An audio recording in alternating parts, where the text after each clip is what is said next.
ওরে শালা এই আমার যদি শ্বশুর হয় তো তোর কি হয়? গুষ্টি মারি তোর শ্বশুরের অমক দিলি কেন? আচ্ছা শোন, তুই যদি আমার ভাই হই, তুই যদি আমার ভাই হইস, তাহলে আমার শ্বশুর তোর কি হবে? ভেঙাচ্ছিস তুই? আরে ভ্যাঙ্গাচ্ছি না, শোন। জিনিস ওর সাথে কোনো কথা নেই। আরে এ ভাই কি ভাই? রাশিদ, হ্যাঁ ভাই, ভালো আছি। তুই ভালো আছিস?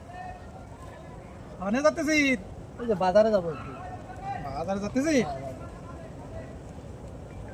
বেবিটা কিরা? কে তুই চেনাস না? আমার শ্বশুর। ওর শ্বশুর? হ্যাঁ। ও আগে কবি না ভাই, ভালো আছেন? হেই! তোর এই জন্য মানুষ ফসকা কয়, হজরানি ফসকা। ওরে শালা এই আমার যদি শ্বশুর হয় তো তোর কি হয়? গুষ্টি মারি তোর শ্বশুরের অমক দিলি কেন?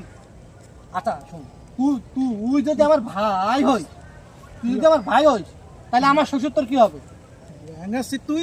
আরে ভ্যাঙ্গাচ্ছি না, শোন। জিনিস ওর সাথে কোনো কথা নেই। আরে এই হজা দাঁড়া। হায়াত দিচ্ছে কেন তুই? আরে হজা দাঁড়া। তোর একদম শোন শোন, গোল খাই ছেড়ে তোরে দেবো তোরে এই জন্য মানুষ পাগল করে, গুষ্টি মারি তোর। এমনি পাগল করে না। আর? আমার তুই ভাই, যদি আমার শ্বশুর হয় তোর কি হইব? তুই যা গুষ্টি মারি তোর। এই জন্য তোর এই সমস্যা। শ্বশুরেরও গুষ্টি মারি, তোরও গুষ্টি মারি। অমক দিতে তুই চিনিস? গোল খাই ছেড়ে দিব মানে